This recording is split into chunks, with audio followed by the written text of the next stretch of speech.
I make this video about 15 times a week, but I just want to say it again. On TikTok, there is context collapse, which means that there is no context for what you're saying. Unless you're seeing the video of a creator that you are really, really familiar with, what you're being presented, you're just taking at face value out of context. And that means that misinformation can be rife, but also that people can just take things and run with it. It's causing a huge global fraction because people are seeing information on the internet and taking it as being fact and being gospel, and it's leading to conspiracy theories and misinformation. And unlike other platforms which are linear, as in things get posted and viewed relatively in the order of which they're posted, TikTok is non-linear. So TikTok might show you this video the day that I post it, or it might show you it 2 years from now or 2 months from now. So things on TikTok are not in context with what was said before. The internet is a common sense vacuum, and I am witnessing it in real time. If you don't know me, my name is Goodwill Hunting. I'm a writer and journalist from Northern Ireland, stroke the north of Ireland, and I'm using TikTok to get a book deal for my novel Influenced. I made a video, a pretty innocuous video, well over a week ago, about what it was like as a white person who's not from America, spending time in America. And I spoke in particular about like the racial segregation of America.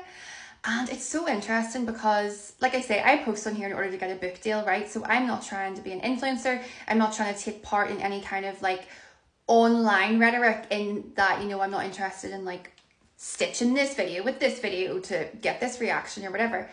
But it's been really interesting because I've actually got to witness in real time context collapse, which I do have a few videos on, but I have witnessed in real time people having no idea what I'm talking about. So like I said, I'm speaking about segregation in this video and how extreme it is in America, racial segregation. Now, at 0 point in that video did I say that there's no racism in Europe.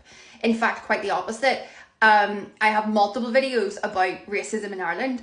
I also said in that video that I had spent some time in America. People have assumed that that means that I flew the whole way to America for a festival and flew back. I actually lived in Harlem for 4 months, and I lived in Astoria as well and in Brooklyn. I was in New York for a year in total.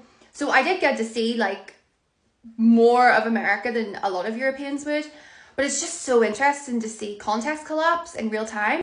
And it's also really interesting to see the ways that people crop things for their narrative. And having come from a journalism background, you can't do that.